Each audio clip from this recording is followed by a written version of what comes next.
السلام عليكم. الله أكبر الله أكبر الله أكبر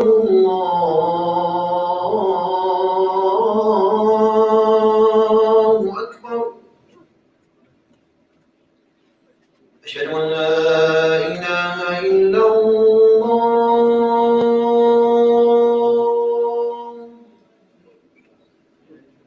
أشهد أن لا إله إلا الله.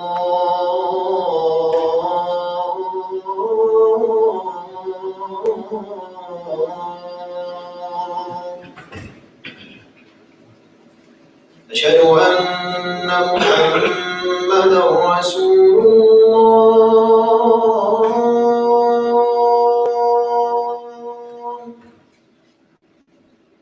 أشهد أن محمدًا رسول الله.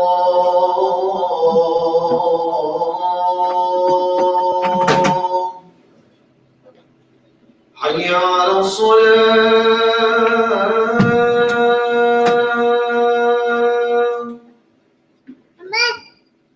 حي على الصلاة.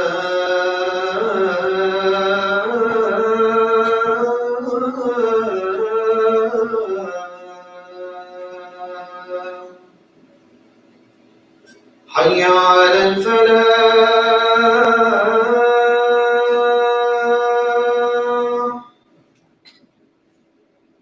حي على الفلاح.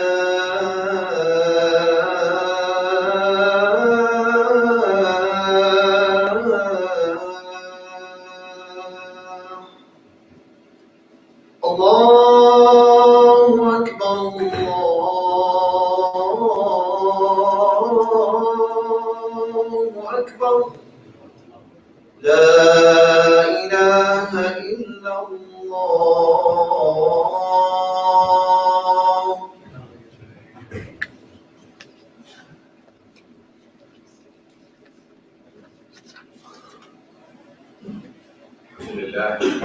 الحمد لله رب العالمين، والعاقبة للمتقين ولا عدوان إلا على الظالمين. أشهد أن لا إله إلا الله ولي الصالحين، وأشهد أن سيدنا محمد رسول الله. فتح الله به قلوبا غلفا وآذانا صما وأعينا عميا، وصلوات الله وسلامه عليه وعلى آله وأصحابه ومن دعا بدعوته بإحسان إلى يوم الدين. أما بعد، فإن أصدق الحديث كتاب الله، وخير الهدي هدي محمد صلى الله عليه وسلم، وشر الأمور محدثاتها، وكل محدثة بدعة، وكل بدعة ضلالة، وكل ضلالة في النار. وبعد. Allah subhanahu wa ta'ala says in the Quran, in a very interesting verse, وَقَالَ لَكُمْ نَبِيُّكُمْ إِنَّ اللَّهَ قَدْ بَعَثَ لَكُمْ طَالُوتَ مَلِكًا. A certain prophet stated to his people, the children of Israel, that Talut was going to be raised as a king for them. And this story is a story that tells us something about ourselves that deserves some reflection. When we understand the context of the story, first of all, much of what we understand comes from the Bible. This is something where the entire context of the story has a biblical beginning. And this has been the tradition of Mufassirin from 1500 years ago forward, whether it's the Sufi scholars like Ibn Sufi, or the Salafi scholars, so-called like Ibn Kathir. All of the Mufassirin have referred to the Bible to try and understand this story. And I'm going to stop and pause for a second to let us think a little bit about that. Why? Why would these great traditional scholars refer them to the Bible? That's because there was a tradition among scholars that they would take all information, whether it be biblical, scientific, whether it be the mathematics of the Greeks, and bring that together in trying to understand reality. We are by our nature relative beings. We don't have absolute capacity to understand the absolute reality. But Allah gave us the tools that He gave us for our mind and our logic. They are relative. So we gather information and try and glean reality as a result of that. So the story is the story of Saul. Saul was a prophet, and this isn't mentioned specifically in the Quran by name. But in the Bible it's mentioned, and the Mufassirin refer to this story as it reflects on this prophet named Saul, S-A-U-L. And he had grown old, and the children of Israel were upset. They said, every other nation has a king. We have an old prophet. And they had been very disrespectful to their prophet. So Saul, he made dua to Allah subhanahu wa ta'ala that, oh Allah, give me. Someone came from the countryside, son of a farmer, and his name was Talut. He was very strong, he was very powerful in his physical strength, and he had great intellectual capacity. And the prophet said to them that this prophet, this king, this is the man that you asked me to make dua for, and he is your king. So this is the story. And let's analyze how the Quran dissects the story and what lessons can we glean from it. So what Allah subhanahu wa ta'ala says in these verses, He talks about why Talut was given the kingship. And He said that there was two aspects in him. There was the physical aspect and there was knowledge. When Allah subhanahu wa ta'ala spoke about the bounties to our Prophet sallallahu alaihi wasallam, talking about all the good things He gave him, the miracles and so on and so forth, there was only one thing which Allah described as great. He gave him power, He gave him Sahaba, He gave him so many different miracles which occurred. But when He described Allah subhanahu wa ta'ala, what He gave Rasulullah as a gift that was unique, He said, وَعَلَّمَكُمْ وَعَلَّمَكَ مَا لَمْ تَكُنْ تَعْلَمْ, and we taught you what you didn't know. وَكَانَ فَضْلُ اللَّهِ عَلَيْكَ عَظِيمًا. It's the only time where Allah uses this terminology, saying that He gave something great to the Prophet. وَكَانَ فَضْلُ اللَّهِ عَلَيْكَ عَظِيمًا. We gave you knowledge. So this was the person that was now given the kingship. And the story continues, and now people were come rallying around him, not very happy with his appointment, and they were told to go through some steps in terms of testing them, and finally coming to a conclusion in terms of fighting Nebuchadnezzar and his ancestors, and the people who came, his successors that came after him.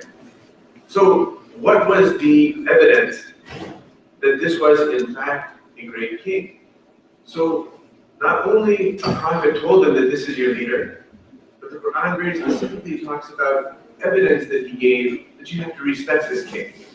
And the verse it says, وَقَالَ لَهُمْ نَبِيُّهُمْ إِنَّ آيَةَ مُلْكِهِ أَن يَأْتِيَكُمُ التَّابُوتُ فِيهِ سَكِينَةٌ مِّن رَّبِّكُمْ وَبَقِيَّةٌ مِّمَّا تَرَكَ آلُ مُوسَىٰ وَهَارُونَ تَحْمِلُهُ الْمَلَائِكَةُ إِنَّ فِي ذَلِكَ لَآيَةً لَكُمْ إِن كُنتُم مُؤْمِنِينَ. So, what did he give as evidence? He said, as a single evidence, as an ayah, I present to you the following: that the sign that this is your true king is that what will descend upon you is a taboo, which is like an ark, very beautiful, large box, will descend down upon you. Because the children of Israel, at that time when they were beaten by Nebuchadnezzar, as we know from history, who was considered to be one of the kings that controlled the entire earth, that he took something from them which demoralized them. They referred to it as the Ark of the Covenant. And in fact, those who follow Lord of the Rings, this is one of the histories behind the idea of the Ark Stone in the mountain. So they took the Ark of the Covenant, and the Ark of the Covenant had certain heirlooms and relics that they found were very important to them. So this was stolen from them by this king. And so now Prophet Saul is saying to them that the sign of the kingship of this new king is that that will be returned to you. That this huge, beautiful box will come back to you. And inside the box, what will be there? The relics of Harun and Musa. You'll have parts of the tablet, you'll have parts of the staff of Moses. These are things which will be held within the box.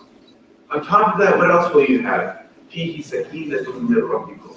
You're going to have a profound tranquility, a spiritual effect which will lie within that box. Now, even further, brothers and sisters, تَحْمِلُهُ الْمَلَائِكَةُ. The angels will be flying down with this box, and they'll be bringing it down to you, delivering it to you. Is that enough of a sign for you? This is from God. Can you imagine? The angels are going to be carrying this box down to you, and this is an ayah from Allah, and please follow this king. This was the nature now of what it took to convince the population that maybe we should follow Dawood. Now I'm going to digress a little bit, brothers and sisters. That, in other words, Allah subhanahu wa ta'ala, He proved to them that this is someone you should follow. Accept his leadership and follow him through all the trials and tribulations, and you'll have success. What about an ummah or a nation who has nothing but signs? Our Quran is referred to as ayat of Allah. Every verse is multiple signs from Allah subhanahu wa ta'ala. When we look at creation, it's a sign from Allah subhanahu wa ta'ala. So Allah fills our Quran with signs. There's one sign which I reflect on that I believe is so profound, so earth-shattering, so effective to my heart that I want to share it with you. There's a verse in the Quran in which Allah subhanahu wa ta'ala mentions that our Prophet was challenged by the kuffar. They came to him and they said, there's something wrong with you, we don't believe anything you say. And they challenged him because they said that Yawm al-Qiyamah is going to come and we're going to be judged. They challenged him. So the response came from Allah in the Quran. He said, وَيَسْتَعْجِلُونَكَ بِالْعَذَابِ. They want you to hasten the punishment. وَلَا يُخْلِفَ اللَّهُ وَعْدَهُ. Allah doesn't go back on his promise. وَإِنَّ يَوْمًا عِنْدَ رَبِّكَ كَأَلْفِ سَنَةٍ مِّمَّا تَعُدُّونَ. That a day in the sight of your Lord is like 1,000 years. So contemporary Mufassirin, they started to dissect that. When I say contemporary, I say the last several hundred years. They started to dissect that verse, and they said, this is clearly pointing towards the massive nature of the Day of Judgment. Those kuffar are being told that, if you want to challenge this prophet, then the day will come that is so long and so hurtful and so painful and so difficult that on that day you're going to have your recompense. That day you're going to feel and see the truth of the reality of what Islam is trying to teach, or what the Quran is trying to teach. But if you go back further to Ibn Abbas, radiallahu anhu, he said that this verse has nothing to do with the length of the Day of Judgment.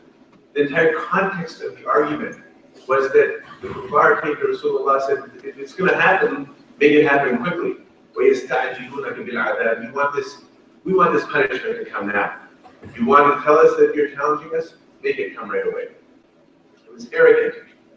So when you dissect the verse, this is not a verse of the length of the Day of Judgment, but it's a verse about the speed of events. So let's go further into the verse. Allah says, وَلَن يُخْلِفَ اللَّهُ وَعْدَهُ وَإِنَّ يَوْمًا عِنْدَ رَبِّكَ كَأَلْفِ سَنَةٍ مِّمَّا تَعُدُّونَ. That a day in the sight of your Lord is like 1,000 of what you, like 1,000 years as you calculate them. So Ibn Abbas radiallahu anhu described an equation.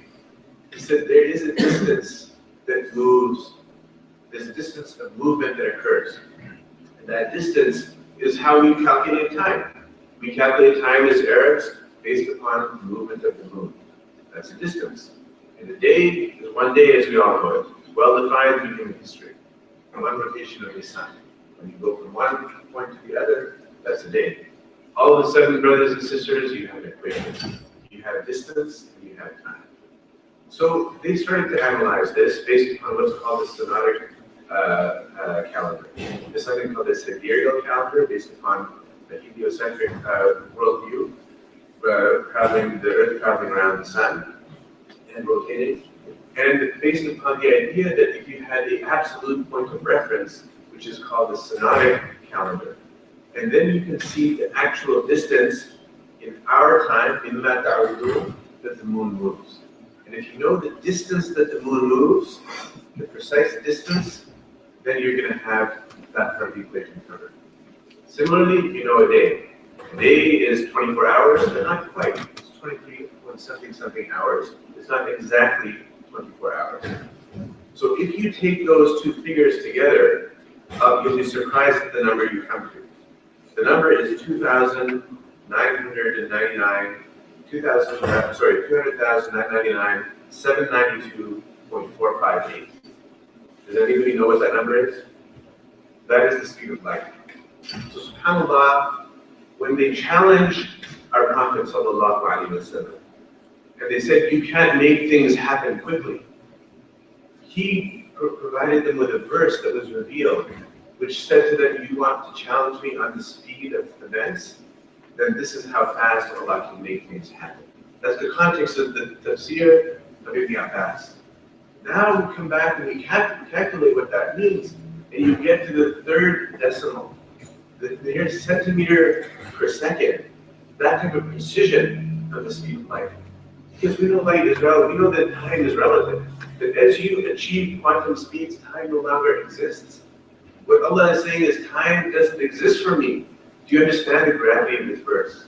That you want to challenge Allah about the reality of this Quran, and you want to challenge Allah that things cannot happen quickly, وَيَسْتَعْجِلُونَكَ بِالْعَذَابِ, it'll happen quickly. Time is irrelevant to Allah subhanahu wa ta'ala. So when this Quran comes to us with ayah after ayah, convince us of the reality, we go back to that story, and this is a single reality, a single thing that this nation was given. That Dawood would come down from the heavens filled with these heirlooms, beautiful box carried by angels. That's not enough for you to believe. When Allah subhanahu wa ta'ala pointed to our ummah, He said that this Quran will be a continuous miracle. You don't have to rely on a historical account of what happened. Every day you open that book, every day you dissect and read and understand, a new reality, a new belief will come inside your hearts, where you will be consoled, it'll be reiterated to you that this Quran is correct and precise. Brothers and sisters, we sometimes look for a suspension of natural law to prove to us Allah is right. This is a miracle because some weird thing happened, some weird event happened. The Quran points in a different direction and says, look at natural law. Look at how a plant grows. Look at how a flower blooms. Look at how food that you eat is produced. Look at the oxygen that's created. Look at the ecosystem around you. Look at the creatures that live on this earth. Look at the way that the earth rotates, the gravitational pull, magnetism. Open your eyes. Your entire life is nothing but the ayat of Allah subhanahu wa ta'ala. It's not a suspension of natural law, but in fact, it is understanding everything around us that points us to Allah subhanahu wa ta'ala. Ibn Abbas radiallahu anhu, when he was asked the question that what verse in the Quran gives you the greatest comfort? Which verse makes you the most comfortable in your heart, that makes you feel good and content and happy? He said that the verse that makes me most content was when Sayyidina Ibrahim was challenged, asked Allah subhanahu wa ta'ala, saying that, how do you give life? And Allah said to him, don't you believe? He said, Bala, walakin liyatma'inna qalbi. He said, that verse gives me comfort. Because the answer Ibrahim gave, Bala, yes, no, Ya Allah, I believe, but I need more inside my heart. It can be that tranquility and that peace. He said, nothing gave me more tranquility, more happiness than this verse. Because we don't have the same iman as Ibrahim. We challenge, we think. And our Quran forces us and asks us to think, because our iman will go up, our belief will go up, and we will rise in our levels. So the story continues, brothers and sisters. Let's go back to the story. So what happens next? He's challenged. Talut takes the children of Israel. They fight the war, and finally they're confronted by Goliath. A young boy comes. His name is Dawood, and he says, "I'll fight Goliath." And so he fights Goliath and he wins. So they get destroyed. The army gets beaten and so on. This young boy beats down Goliath, and the children of Israel move on. So I'll point out some things in this story. It moves from the Nabi, Saul, to the king, who is appointed now after dua from Saul. It moves on now to Dawood as a little child. See that Dawood, of course, gives birth to Sulaiman, who is one of those kings that controls the earth, who has so much of his power. The creatures, the wind, the jinn are in his power. Brothers, the Quran is showing us this is a story that never ends. It may have started with Saul in this particular event, but it preceded him coming to that level with the children of Israel and their travails and travesties that occurred to them. And it continued after seeing that Dawood. This is a story which never ends. And there's deep lessons in the story that we have to reflect on, because this is a never-ending story. Allah subhanahu wa ta'ala points out two deep lessons in this story. One, he talks about the situation. And he says, after completing the story, and after showing the victory of Talut and Sayyidina Dawood, he says this. He says, وَلَوْلَا دَفْعُ اللَّهِ النَّاسَ بَعْضَهُم بِبَعْضٍ لَفَسَدَتِ الْأَرْضُ وَلَكِنَّ اللَّهَ ذُو فَضْلٍ عَلَى الْعَالَمِينَ. The first lesson, that have people not defended one another, that the entire earth will become corrupt. But Allah subhanahu wa ta'ala is so graceful to all of the universe. This verse is talking about something called the law of amplification.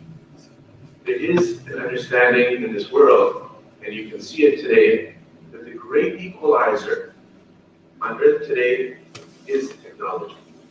All of a sudden we have cell phones and internet access and high-speed computers that will equalize the world. Because now all of a sudden you have people with access. And for example, there used to be a restriction on the press. The internet now has Twitter and YouTube and abilities to communicate outside of those channels. And so all of a sudden people are equalized. Did those tools help us in this world or not? If you go to Africa or if you go to South America where people were given computers, young people were given computers, what happened? What did the statistics show? Nothing changed. They have no higher level of knowledge, no higher capacity.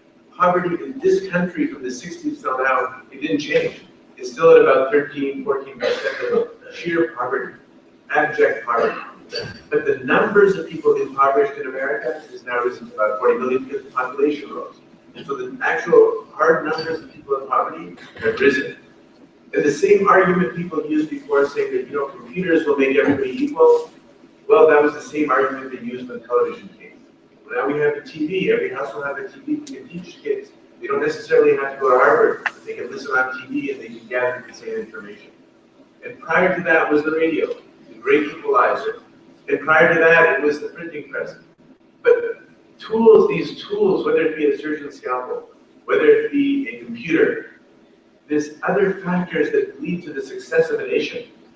And that success goes back to human beings, their principles, and their ethics, and their stature. That's what makes a society not technology. That's not the answer to civilization. And this story is deep and old and ancient. That not technology defends us.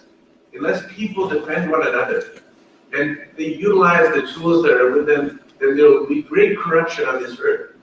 It's how Muslims defend Christians, and Christians defend Jews, and Jews defend Hindus, and Hindus defend atheists. This verse is talking about a human society, a human reality that we Muslims are proud of championing. This has been our legacy. When the Fatih Mecca occurred, Abu Sufyan came to Rasulullah sallallahu alaihi wasallam, came to his feet, and he begged him. He said, Ya Muhammad sallallahu alaihi wasallam, that an incident occurred where people were killed accidentally by the Quraysh. People of my tribe, people of Mecca, they killed. And we have this treaty with you that you won't attack us, that we won't attack you. And so it occurred. Please, this was a mistake. Let it go. We shouldn't have done it. I agree we did the wrong thing. What did Rasulullah sallallahu alaihi wasallam say to him? He said, no, I won't forgive you. That I will not pull back my troops. I will not tell you that the treaty is intact. You broke the treaty. It's over. Abu Sufyan begging him that don't break it. The reason for that statement of our Prophet sallallahu alaihi wasallam was that a non-Muslim tribe was attacked by the kuffar of the Quraysh. They themselves were not following Islam or believing Islam, but they were part of a human family. They were part of a greater reality which was constructed by our Prophet, an amalgam of Muslims and those who didn't follow the faith, and Jews and Christians and others that were now part of this treaty. And when someone in that group was attacked, and it was not a Muslim, that's when Rasulullah said, now I can't forgive you. I'm part of this group. You came to me, you broke the treaty, and that was the reason he attacked Mecca. But Mecca didn't come because Muslims were attacked. It came because a non-Muslim tribe was attacked. That was the reason behind it. Brothers and sisters, there's lessons in that. We have to be a society, a community of relationships. We have to understand the people around us. We have to live their reality and let them understand we know theirs, and defend them with sincerity, and be with them with sincerity. And this is one of the great lessons of this verse. The second major lesson of this story is where Allah subhanahu wa ta'ala says, وَتِلْكَ آيَاتُ اللَّهِ نَتْلُوهَا عَلَيْكَ بِالْحَقِّ وَإِنَّكَ لَمِنَ الْمُرْسَلِينَ. He says to our Prophet sallallahu alaihi wasallam that these are verses that we relate to you in truth, and truly you are one of the prophets. It's profound. You look at that verse in English, and you think you're being addressed. And this is the ayatullah, that we're reciting these verses upon you, all Muslims, in truth. That's not what it says in Arabic. It says alaykum. It says ya Rasulullah. That we are reciting these verses on you, O Prophet of God. Brothers, when I read it in that spirit, in that context, I feel like I'm an observer. I feel like there's a discussion occurring between Allah and His Prophet, and I'm observing the interaction. The love, the beauty, the responsibility, all of this is being transferred down to Rasulullah. Brothers, if our Prophet was here today, sallallahu alaihi wasallam, look at this situation and analyze it based on these verses, what would he be doing today? I have no doubt he would solve the problems that are in Syria and Palestine, the world over. George Bernard Shaw said in the last century, one of the great philosophers of Western history, he said, had this prophet been alive, that he could solve the problems of the world over a cup of tea. This is our prophet's philosophy. What would he be doing? Would he be calmed down? Would he be disenchanted? Would he be having difficulty dealing with the reality around us? The lesson, the reality, the ability to change the circumstances was addressed to our prophet. Are we his followers? Are we his followers that we also deserve the same mercy, the same love, the same realities which Allah described for him? Sallallahu Alaihi Wasallam. This is a question to be asked.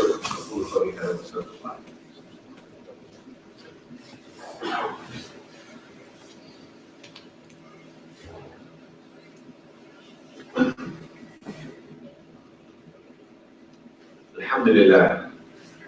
Alhamdulillah wa salatu wa salam ala sayyidina Muhammad wa ala alihi wa sahbihi wa sallam. أيها الناس اتقوا الله عباد الله واعلموا أن الله صلى على رسول الله فقال إن الله وملائكته يصلون على النبي يا أيها الذين آمنوا صلوا عليه وسلموا تسليما اللهم صل وسلم وبارك على سيدنا محمد وعلى آله وصحبه وسلم اللهم اغفر للمؤمنين والمؤمنات والمسلمين والمسلمات الأحياء منهم والأموات إنك سميع قريب اللهم وفقنا لخدمة دينك واتباع نبيك يا رب العالمين. أيها الناس فستذكرون ما أقول لكم وأقول لكم إلى الله إن الله بصير بالعباد وأقم الصلاة.